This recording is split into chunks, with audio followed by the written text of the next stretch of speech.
రేపటి రోజున ఈ కోటి దీపోత్సవ మండపంపై విఘ్నాలు తొలగించే విఘ్నేశ్వరుడు సాక్షాత్కరించబోతున్నారు. రేపు సంకష్టహర చతుర్థిని పురస్కరించుకుని కాజీపేట శ్వేతార్క మూల గణపతికి కోటి గరికార్చన జరగబోతోంది. మీరు కూడా స్వయంగా అర్చించుకునే విధంగా మీ చౌకీల మీద పూజా ద్రవ్యాలను ఏర్పాటు చేస్తారు. అదే సమయంలో మీరు కూడా కోటి గరికార్చన నిర్వహించుకోవచ్చు. ఇక రేపు భక్తులను అనుగ్రహించేందుకు హల్దీపురం మఠం పీఠాధీశ్వరులు శ్రీ వామనాశ్రమ స్వామీజీ విచ్చేస్తున్నారు. రేపు భక్తులందరి సమక్షంలో మరోమారు అత్యద్భుత రీతిలో ఉజ్జయిని మహాకాళేశ్వరుని భస్మహారతి జరగబోతోంది.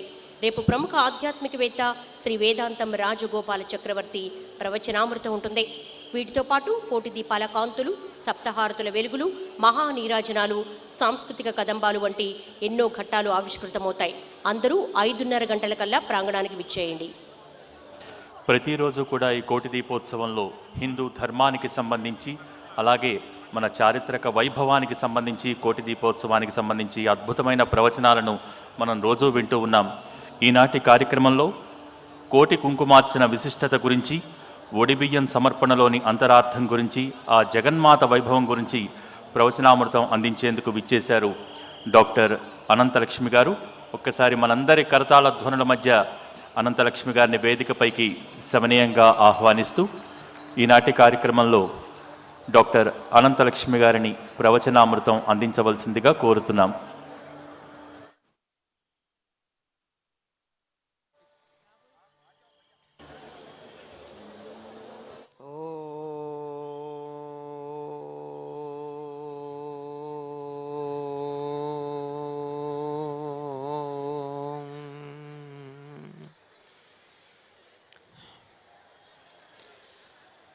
సెన్నో మిత్రస్యం వరుణః సెన్నో భవత్వర్యమా సెన్న ఇంద్రో బృహస్పతిః సెన్నో విష్ణురురుక్రమః. నమో బ్రహ్మణే నమస్తే వాయో త్వమేవ ప్రత్యక్షం బ్రహ్మాసి త్వామేవ ప్రత్యక్షం బ్రహ్మ వదిష్యామి. ఋతం వదిష్యామి, సత్యం వదిష్యామి. తన్మామవతు తద్వక్తారమవతు. అవతు మాం అవతు వక్తారం. ఓం శాంతి శాంతి శాంతి. శ్రీ గురుభ్యో నమః. శ్రీ మహాగణాధిపతే నమః. శ్రీమాత్రే నమః. భాగ్యనగరం చేసుకున్నటువంటి భాగ్యమేమో కానీ ఎక్కడెక్కడ ఉన్నటువంటి దేవతామూర్తులు ఇక్కడ ఎన్టీఆర్ స్టేడియంలో భక్తి టీవీ, ఎన్టీవీ, వనితా టీవీ సంయుక్తంగా నిర్వహిస్తూ ఉన్న ఈ కార్యక్రమంలో కొలువుదీరి అందరినీ అనుగ్రహించటానికి విచ్చేసి ఉన్నారు. వారి అనుగ్రహం పొందడానికన్నా ముందు ఈ అవకాశం కల్పించినటువంటి రచన టెలివిజన్ మీడియా వారికి ముందుగా అందరూ కూడా ధన్యవాదాలు చెప్పుకోవాల్సినటువంటి అవసరం ఉంది. కనుక వారికి ధన్యవాదాలు, అభినందనలు చెబుతూ ఈ సంధ్యా సమయంలో కార్తీక మాసంలో ముఖ్యంగా శివుని యొక్క అభిషేకం చేస్తూ భిన్నమైనటువంటి రూపాలలో వేంచేసి ఉన్న ఒకే ఒక ముగురమ్మల మూలపుటమ్మ అయిన ఆదిపరాశక్తిని ఇక్కడ మనం చక్కగా ఆరాధించుకుంటూ ఉన్నాం. ఈనాడు వేదిక పైన నవదుర్గల రూపాలకి ప్రతీకగా 9 ప్రాంతాల నుండి వచ్చినటువంటి అమ్మవార్లు వేంచేసి కనువిందు చేస్తూ ఉన్నారు. కనువిందేనా మన మనసులకు కూడా ఆనందాన్ని కలిగిస్తున్నారు. మామూలు ఆనందం కాదు, ఆధ్యాత్మికమైనటువంటి ఔన్నత్యాన్ని కలిగించేటటువంటి ఆనందం. అటువంటి వారిలో ప్రధానంగా చెప్పుకోవలసినటువంటివి శక్తిపీఠాల నుండి వచ్చినటువంటి 2 మూర్తులు. ఒకటి అలంపురంలో ఉన్నటువంటి జోగులాంబ, మరొక్కటి మైసూరు పట్టణం నుంచి వచ్చినటువంటి చాముండేశ్వరి. చాముండేశ్వరి సామాన్యమైనటువంటి అమ్మవారు కాదు. చండముండులు అనబడేటటువంటి ఇద్దరు రాక్షసులు వచ్చినప్పుడు జగన్మాత వాళ్ళని చూస్తూ కనుబొమ్మలు ముడివేసింది. ఆ కనుబొమ్మలు ముడివేసినటువంటి సందర్భంలో, కనుబొమ్మలు ఎందుకు ముడేస్తారండి ఎవరైనా? కోపం వస్తే కదా. ఆ కోపంతో అలా కనుబొమ్మలు ముడివేయగానే ఆ కోపస్వరూపంగా ఒక అమ్మవారు ఆవిర్భవించింది. కోపంలోంచి ఉద్భవించింది గనక ఆవిడ నల్లగా ఉంది. కాళీ అన్నారు. కాళీ వంక చూసి నీ పని ఇది అని చక్కగా కనుసైగ చేసింది. అంతే, వెళ్ళింది. ఆ కాళీ చండముండులిద్దరినీ సంహరించింది. సంహరించి వారిద్దరి తలలు ఇలా పట్టుకుంది. మొండాలు కింద ఉన్నాయి, తలలు మాత్రమే ఆ జుట్టుని ఇలా పట్టుకొని తీసుకొచ్చి ఇదిగో అని చెప్పి అమ్మవారి పాదాల దగ్గర పెట్టింది. రక్తం ఓడుతూ ఉన్నటువంటి తలలు మొండెం నుంచి వేరైనటువంటివి. ఆహా, చండుణ్ణి ముండుణ్ణి సంహరించావు చాముండా అని పిలిచింది జగన్మాత. మామూలు శక్తి కాదు. చాముండేశ్వరి అద్భుతమైనటువంటి శక్తి కలిగినటువంటిది. ఇది క్రౌంచపట్నం అని చెప్పబడుతూ ఉన్నది. అప్పుడు దీనికి ఉన్నటువంటి పేరు అది. ఆ తరువాత మహిషాసురవధ తరువాత అది మహిషాపురమై మైసూరై మనకి ఇప్పుడు ఈ పేరుతో కనపడుతూ ఉంది. వాడి రాజధాని అది. మరి అప్పుడు అటువంటి చాముండ అష్టాదశ శక్తి పీఠాల్లో ఒకటిగా పరిగణించబడుతూ అద్భుతమైనటువంటి శక్తితో అక్కడ ఉన్నటువంటి ఆ రాజ్యాన్నంతా కాపాడుతూ ఉంది. మరొక శక్తిపీఠం అలంపురంలో ఉన్నటువంటి జోగులాంబ. ఈవిడ మామూలా? బాలబ్రహ్మేశ్వరుడు, అక్కడ ఉన్నటువంటి శివుడు. అక్కడే రేణుకాదేవి యొక్క రూపం కూడా మనకు కనపడుతుంది అక్కడికి వెళ్ళి గమనించి చూసినట్టయితే. ఇది శక్తిపీఠాలలో చాలా శక్తి కలిగినటువంటి, కొంత ఉగ్రత కలిగినటువంటి రూపంగా మనకు కనపడుతూ ఉంటుంది. ఉగ్రత ఎందుకండి అమ్మవారికి? ఉండాలి. పిల్లలు భయపడితే పిల్లలకి భయం తగ్గించడానికి అమ్మ ఆయ్ అంటుంది. అవతల వచ్చినటువంటి పిల్లినో కుక్కనో లేదా భయపెట్టడానికి వచ్చిన మరొకళ్ళనో ఆ మాట అలా అనంగానే ఆ జగన్మాత, ఆ పిల్లలు, తల్లి ఆ మాట అనంగానే పిల్లలు సంతోషించినట్టే అందరూ కూడా, భక్తులందరికీ కూడా భయం లేకుండా జగన్మాత చక్కని ఆ భయాన్ని ఇవ్వడానికి సంకేతంగా ఉగ్ర రూపాన్ని ధరించి ఉంటుంది. ఒక్కొక్క రూపం చూడండి ఎంత అద్భుతంగా కనపడుతున్నాయో. ఎన్నెన్ని చేతులు, ఎన్నెన్ని రూపాలు. ఒక్కొక్క రూపంతో అనంతమైనటువంటి హస్తాలతో సహస్ర అక్షి శిర ఉరు బాహు అని చెప్పినటువంటి రూపంతో కనపడుతూ రాక్షస సంహారం చేస్తున్నటువంటి దుర్గాదేవి రూపాలు అవి మనకు కనపడుతున్నాయి. 9 మంది 9 దుర్గలు. దుర్గకి తప్పనిసరిగా అది లక్ష్మీదేవి రూపంలో ఉన్న, సరస్వతీదేవి రూపంలో ఉన్న, దుర్గా రూపంలో ఉన్న ప్రీతిపాత్రమైనటువంటి అంశం ఏమిటంటే కుంకుమార్చన. అందుకే ఈరోజు మనం అమ్మవార్లందరికీ కూడా కుంకుమార్చన చేస్తున్నాం. కుంకుమ ఎందుకే చేస్తాం? కుంకుమార్చనకి ప్రాధాన్యం ఏమిటి? పూలు వేయచ్చు కదా, మరొకటి వేయచ్చు కదా. అంటే ఉగ్ర రూపంలో ఉన్నటువంటి జగన్మాతకి యొక్క ఉగ్రతని తగ్గించటానికి కుంకుమ సహకరిస్తుంది, చల్లదనాన్ని కలిగిస్తుంది. చల్లదనాన్ని కలిగించటమే కాదు, కుంకుమ ఆత్మకారకమైనటువంటి సౌరశక్తిని ఆకర్షించగలిగినటువంటి సామర్థ్యం కలిగి ఉంటుంది. కనుక ఆ కుంకుమార్చన కనుక చేసినట్టయితే ఈ నవదుర్గల్లో ఒక చోట మనకి చెప్తారు, సూర్యమండల మధ్యలో ఉంటున్నది ఆ శక్తి అని. కనుక సౌరమండల మధ్యంలో ఉండేటటువంటి ఆ శక్తి ఇక్కడికి వచ్చినప్పుడు తత్సంబంధమైనటువంటి కుంకుమతో అర్చించినట్టయితే ఆ తల్లి చాలా సంతోషిస్తుంది. ఆ తల్లి సంతోషించినప్పుడు మన పైన అనుగ్రహాన్ని వర్షిస్తుంది. ఆ అనుగ్రహ వర్షం మనందరి మీద ఈ చల్లటి వేళ, చల్లని శుభ సమయంలో ఆ అనుగ్రహ వర్షం పడాలి అంటే మనం అమ్మవారిని కుంకుమతో అర్చించాలి. సాధారణంగా అమ్మవార్ల పూజలన్నీ కూడా సాయంకాలం దీపాలు పెట్టిన తర్వాత జరుగుతాయి.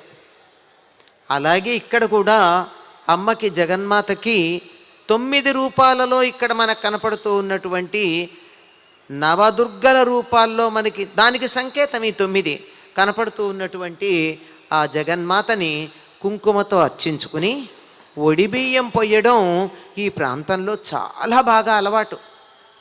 ఎందుకు అంటే ఒడిబియ్యం పొయ్యడం అనేది అమ్మాయిని అత్తవారింటికి కానీ కొంచెం దూర ప్రదేశానికి కానీ పంపించేటప్పుడు చలువ కలగడానికి, ఆనందంగా ఉండడానికి ఒళ్ళో బియ్యం పోసి ఆ బియ్యం మూట కట్టి ఒళ్ళో పెట్టి పంపిస్తారు. ఒడి బియ్యం అంటే ఒట్టి బియ్యమే ఉండవు కదండి, అందులో ఎన్ని ఉంటాయి?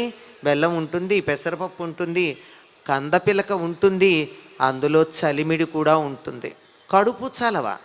ఇదంతా కూడా చలవ చేసేటటువంటి కార్యక్రమాలు. ఒడిబియ్యటం పోయడమైనా, కుంకుమతో అర్చించటం అన్నా, అమ్మవారికి పూజలు చేయడమన్నా ఇదంతా దానికి సంకేతంగా ఉంటుంది. కనుక జగన్మాతలందరినీ కూడా మన ఇంటి ఆడపడుచులుగా, మన ఇంట్లో మనని క్షేమంగా ఉండాలని ఆశీర్వదించేటటువంటి మన ఇంటి ఆడపడుచులుగా భావించుకుని వాళ్ళకి ఈ విధమైనటువంటి అమ్మవార్లకి ఒడిబియ్యడం పోయడం సంప్రదాయంగా వస్తుంది. ఇంకా అందులో అనేకమైనటువంటి పదార్థాలు ఉంటాయి. ఈ చెప్పినటువంటివి తప్పనిసరిగా ఉండాల్సినవి. ఇవి కాక అందులో అర్చనకి వేసేటటువంటివి విభవం కొలది వేస్తారు. వారికి ఎంతంత సంపదలు ఉన్నాయో దానికి తగినట్టుగా అనేకమైనటువంటి వాటిని ఒడిబియ్యంలో వేసి అమ్మవార్లను నర్చించేటట్టు మనకు కనపడుతూ ఉంటుంది. అటువంటి పద్ధతి మనకి ఇక్కడ ఇంకా 9 మంది అమ్మవార్లు ఉన్నారండి. ఇక్కడ మనం ఇద్దరి గురించే మాట్లాడుకున్నాం. చండముండుల్ని సంహరించినటువంటి చాముండ, అంతేకాకుండా జోగులాంబ. ఆవిడ ఎంత వైభవంతో వచ్చింది ఇక్కడ కళ్యాణం నిర్వర్తించుకోవడానికి. ఆవిడ కళ్యాణం చేయడం అంటే లోక కళ్యాణం. మనం ఇక్కడ దేవతామూర్తులందరికీ కళ్యాణం నిర్వర్తించుకుంటూ ఉంటాం. ప్రపంచంలో మరి ఏ సంప్రదాయంలో లేని ఒక గొప్ప సంప్రదాయం సనాతన ధర్మంలో మనకు కనిపించేది ఏమిటంటే దేవతామూర్తుల కళ్యాణం. దేవతామూర్తుల కళ్యాణం చేసేటప్పుడు ఏం చేస్తాం మనం? మమ జీవన హేతునా అని చెప్పరు. మంగళసూత్రం కట్టేటప్పుడు ఏమని చెప్తుంటాం? లోకరక్షణ హేతునా అని. లోకమంతా రక్షించబడడానికి హేతువైనటువంటి ఈ మంగళసూత్రాన్ని ఇక్కడ మేము అమ్మవారి మెడలో కట్టబోతూ ఉన్నామనేటటువంటి మంత్రాన్ని చెప్పి సమర్పించటం జరుగుతుంది. వాస్తవానికి ఇది జరిగేది ఏమిటి అంటే, అటు ప్రకృతి, అమ్మవారు ప్రకృతి అయితే అయ్యవారు పురుషుడు. ప్రకృతి పురుషుల కలయికని ఇక్కడ మన సంకేతంగా చెప్తున్నాం.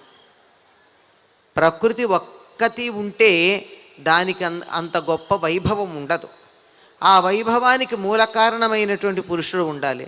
ప్రకృతి లేకపోతే పురుషుడికి ఆ వ్యక్తతే లేదు, తాను వ్యక్తం కావడానికి అవకాశమే లేదు. భగవంతుడు ప్రకృతి రూపంలో వ్యక్తం అవుతాడు.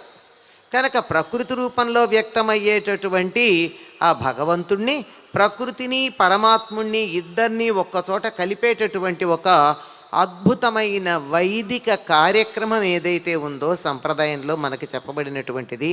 పైగా ఆగమశాస్త్రాలు వీటన్నింటినీ చక్కగా ఏ విధంగా చేసినట్టయితే అవి పరిపూర్ణమైనటువంటి ఫలితాన్ని మనకు అందివ్వడానికి వీలవుతుందో వాటి గురించి చాలా వివరంగా చెప్పడం జరిగింది. ఆ వివరంగా ఆగమశాస్త్రాలు కళ్యాణ క్రతువు, దాన్ని మామూలుగా అనమండి, క్రతువు అనే చెప్తాం. అంటే అది ఒక రకమైన యజ్ఞం. ఆ కళ్యాణ క్రతువు ఎలా జరపాలో చాలా పద్ధతిగా చెప్పారు. ఆ చెప్పిన దాని ప్రకారంగా ఇవాళ ఇక్కడ మనం కళ్యాణాన్ని నిర్వర్తించుకుంటూ ఉన్నాం. ప్రతిరోజు కూడా దేవతామూర్తుల కళ్యాణాలు ఇక్కడ నిర్వర్తించుకోవడం అన్నది అనూచానంగా సంప్రదాయంగా వస్తూనే ఉంది. సుమారుగా 13 సంవత్సరాలుగా జరుగుతూ ఉన్నటువంటి విశిష్టమైన కార్యక్రమం. ఎప్పుడు ఎక్కడ ఎవరు ఇంత విస్తారంగా ఇంత వివరంగా చేసింది లేదు. ఆ చేస్తూ దానికి ప్రారంభంగా ఏం చేస్తున్నామంటే దీపోత్సవం చేస్తున్నాం. దీపం జ్యోతి పరం బ్రహ్మ దీపం సర్వతమోపహం దీపేన సాధ్యతే సర్వం సంధ్యాదీపం నమోస్తుతే అని సంధ్యా సమయంలో దీపాన్ని పెట్టి సమస్తమైనటువంటి చీకట్లని పోగొట్టమంటున్నాం. అంటే దీపం వెలిగిస్తే పోయే చీకటే కాదు, అనారోగ్యం, దుఃఖం, బాధ, విచారం, ఇటువంటి మనకి అక్కర్లేని వస్తువులు ఏవైతే ఉన్నాయో వాటన్నింటినీ మనం చీకట్లుగా భావించుకుంటే అవన్నీ పోగొట్టేటటువంటిది ఈ దీపం అనేటటువంటిది వెలిగిస్తే. అటువంటిది ఒక్క దీపమే ముల్లోకాల చీకట్లను పోగొడుతుంది. మనం చెప్పుకుంటూ ఉంటాం కదండి రోజు. సాధ్యం త్రివర్త్య సంయుక్తం వహ్నినాయోజితం మయా గృహాణ మంగళం దీపం త్రైలోక్యతిమిరాపహ అని 3 లోకాల చీకట్లను పోగొట్టేటటువంటి దీపాన్ని పెడుతున్నామంటామే. ఒక్క దీపం పెడితే ముల్లోకాల చీకట్లు పోతే మరి 1,000,000 దీపాలు వెలిగిస్తే ఎన్ని లోకాల చీకట్లు పోతాయండి? భౌతికమైన లోపాలే కాదు, మనలో ఉన్నటువంటి లోకాలలో ఉన్న చీకట్లు కూడా పోగొట్టేటటువంటి అద్భుతమైన కార్యక్రమం ఉంది. ఈ కార్యక్రమాన్ని ఈ విధంగా చక్కగా ఎంతసేపు ఇంకో 5 నిమిషాలు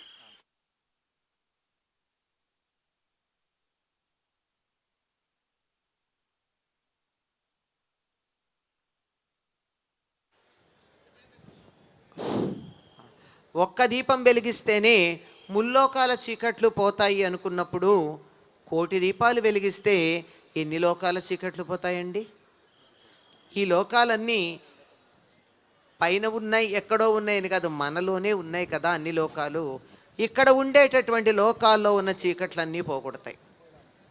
ముఖ్యంగా ఆ నువ్వుల నూనెతో దీపం వెలిగించంగానే దాని నుండి వచ్చేటటువంటి పొగ వాతావరణంలో చక్కగా వ్యాప్తి చెంది శ్వాసకోశ సంబంధమైనటువంటి వ్యాధులని, రక్తనాళాలలో అడ్డుకునేటటువంటి కొవ్వుని కరిగించి ఆరోగ్యాన్ని కలిగిస్తుంది. అందువల్ల చలికాలంలో ఇది ఎక్కువగా ఉంటుంది గనక ఇటు చలి రాగానే దీపాలు వెలిగించే కార్యక్రమం చేస్తారు. ఎవరికి వారు ఇళ్లల్లో దీపం వెలిగించుకుంటే వాళ్ళకి ఆ పరిసరాలకి మేలు కలుగుతుంది. మరి ఇక్కడ ఇన్ని వేల దీపాలు, లక్షలు, వేలు కాదు లక్షల దీపాలు వెలిగిస్తున్నాం. నిజానికి 1,000,000, 1,000,000 కాదు, ఎన్ని రోజులు చేస్తే అన్ని కోట్లు వెలిగిస్తున్నాం.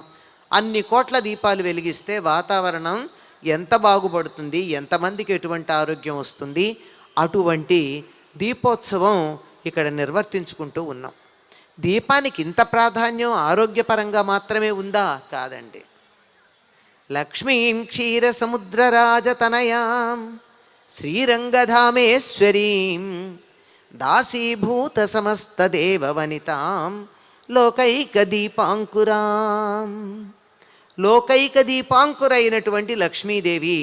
లక్ష్మీదేవి యొక్క లక్షణం ఏమిటి? లోకాలలో ఉన్నటువంటి అన్ని దీపాలకి మొలక, దీప అంకుర. మొట్టమొదటి దీపం వెలగడం అన్నది ఆ దీపపు మొలకలాగా వచ్చినటువంటిది ఎవరంటే లోకైక దీపాంకురాం శ్రీమన్మందకటాక్షలబ్ధ విభవ బ్రహ్మేంద్ర గంగాధరాం త్వాం త్రైలోక్య కుటుంబినీం సరసిజాం వందే ముకుంద ప్రియాం. ఎవరివిడ? ముకుంద ప్రియ అంటే విష్ణువుకి ప్రీతిపాత్రురాలైనటువంటిది. విష్ణువుకి ప్రీతి కలిగింది అంటే విష్ణువు స్థితికారకుడు కదా. స్థితికారకుడైనటువంటి విష్ణువు ప్రీతి చెందినప్పుడు లోకంలో అంత స్థిరంగా హాయిగా ఎటువంటి కల్లోలాలు అల్లర్లు లేకుండా ఉండడం జరుగుతుంది. అటువంటి లక్ష్మీదేవి యొక్క రూపంగా మనం దీపాన్ని భావించుకుంటున్నాం. అంటే ఇక్కడ కోటి లక్ష్ములు ఇక్కడ ఉన్నారండి. లక్ష్మి అంటే ఏమిటి? డబ్బు మాత్రమే అనుకునేటటువంటి పొరపాటు అభిప్రాయం కలిగి ఉండద్దు. లక్ష్మి అంటే మనం కోరుకునే సమస్తాన్ని లక్ష్మిగా చెప్పుకుంటాం. అష్టలక్ష్ములు అంటాం. అష్టలక్ష్ములకు మించి ఉన్నాయి. మనకున్నటువంటి మోక్షాన్ని లక్ష్మి అంటున్నాం, స్వతంత్రాన్ని లక్ష్మి అంటున్నాం, స్వరాజ్యాన్ని లక్ష్మి అంటున్నాం. ఆ పేర్లు వింటూనే ఉన్నాం కదా. కనుక మనం కోరుకునేటటువంటి సంపద ఏదైతే ఉందో అదంతా లక్ష్మి.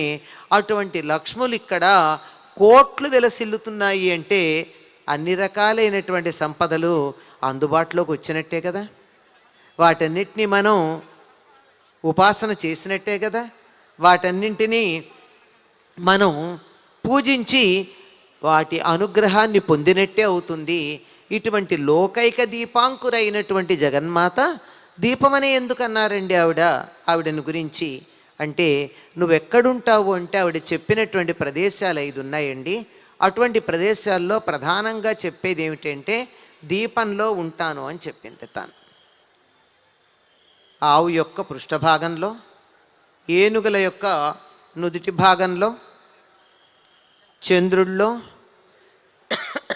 పూలల్లో, ముఖ్యంగా పద్మాలలో, ఆ తరువాత శుభప్రదమైనటువంటి మంగళద్రవ్యాలు, పసుపు కుంకుమలు, వీటన్నింటిలో తాను ఉంటాను అని చెప్పింది. అటువంటి లక్ష్మీదేవి మొట్టమొదట చెప్పింది ఏమిటి అంటే దీపము. అటువంటి దీపస్వరూపమైన లక్ష్మిని మనం ఒక్కటి ఆరాధిస్తేనే బోలెడు సంపదలు కలుగుతాయి అనుకుంటున్నాం కదా. ఇన్నింటిని ఆరాధిస్తే ఎన్ని సంపదలు కలుగుతాయి?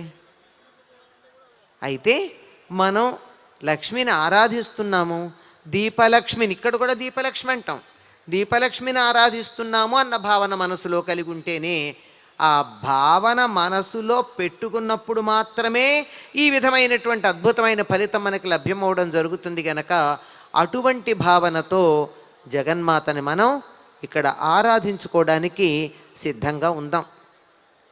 లక్ష్మీదేవికి చక్కగా కుంకుమార్చన జరుగుతుంది. కుంకుమ ఎప్పుడైతే మంగళద్రవ్యమైనటువంటి కుంకుమ పడుతుందో తన పైన ఆ తల్లి చల్లబడి అనుగ్రహించటానికి సిద్ధంగా ఉంటుంది. అది మంగళప్రదమైనటువంటిది. సర్వమంగళ మాంగళ్యే శివే సర్వార్థ సాధికే శరణ్యే త్ర్యంబకే గౌరీ నారాయణి నమోస్తుతే అని చెప్పుకుంటాం. సర్వమంగళములు కలిగించేటటువంటి గౌరీదేవి మాంగళ్య స్వరూపిణైనటువంటిది. ఇక్కడ మాంగళ్యం అంటే స్త్రీలు మెడలో ధరించే మాంగళ్యం అని మాత్రమే కాదు, మంగళప్రదమైనటువంటిది, మంగళాన్ని కలిగించేటటువంటిది అనే అర్థంలో చెప్పుకున్నట్టయితే శుభప్రదురాలైనటువంటి ఆ లక్ష్మి, ఆ దేవి అంటే లక్ష్మి అవుతుంది, గౌరీ అంటే పార్వతి అవుతుంది. ఎవరైనా సరే ఆ దేవతామూర్తిగా మనకి దర్శనమిస్తున్నటువంటి ఆ తల్లి మనకి సమస్తమైనటువంటి శుభాలని కలిగిస్తుంది. కలిగించాలని చెప్పి ఆవిడికి ఇష్టమైనటువంటి మంగళద్రవ్యాలతో పూజించటం జరుగుతూ ఉంటుంది. ఇక్కడ బాలబ్రహ్మేశ్వరుడు, జోగులాంబ అలంపురంలో ఉన్నటువంటి స్వామివారి పేరు బాలబ్రహ్మేశ్వరుడు. ఏమిటండి అక్కడ ఈశ్వరుడు అన్నాము, బాల అంటున్నాము, బ్రహ్మ అంటున్నాము అంటే మూలకారకమైనటువంటి సృష్టి కార్యాన్ని నిర్వర్తించేటటువంటి రూపంలో ఉన్నటువంటి స్వామి అక్కడ. ఆయనకి అమ్మవారు జోగులాంబ అక్కడికి కళ్యాణం. ఇక్కడ మనం ఇవాళ ఈ కళ్యాణాన్ని కన్నులారా వీక్షిస్తాం. ఎంతమందిని అలంపురం వెళ్ళి కళ్యాణాన్ని చూడగలుగుతాం? అంతటి అవకాశం ఎంతమందికి ఉంటుంది? ఇక్కడ చక్కగా దగ్గరగా హాయిగా చూడవచ్చు. ఒకవేళ ఇక్కడ చూడడానికి అవకాశం లేనటువంటి వారు ఇంట్లో కూర్చొని చూడవచ్చు. ఇంట్లో కూర్చొని చూసేదానికి దేశం అన్నది అడ్డే కాదు. ప్రపంచంలో ఎక్కడ కూర్చునైనా ఈ కళ్యాణాన్ని వీక్షించవచ్చు. ఇంతటి గొప్ప అవకాశం కల్పించినటువంటి రచనా టెలివిజన్ వారికి ధన్యవాదాలు. వారి యజమానులు నరేంద్ర చౌదరి గారికి, శ్రీమతి రమాదేవి గారికి ధన్యవాదాలు. మనం తప్పకుండా చెప్పుకోవాల్సినటువంటి అవసరం ఉంది. ఇక్కడ మనం చివరిగా ఒక్క మాట,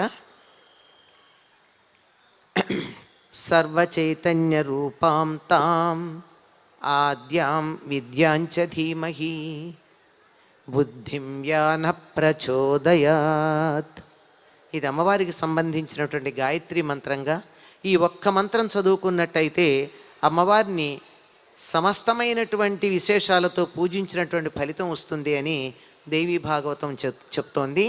సర్వచైతన్య రూప, సమస్తమైన చైతన్యాలు ఎక్కడెక్కడేవైతే ఉన్నాయో అవన్నీ ఏకీకృతమైనటువంటి రూపంగా ఉన్నటువంటి ఆ జగన్మాత 9 ఆకృతులలో 9 భిన్నమైనటువంటి రూపాలలో మన కళ్ళ ముందు దర్శనమిస్తూ ఉంది.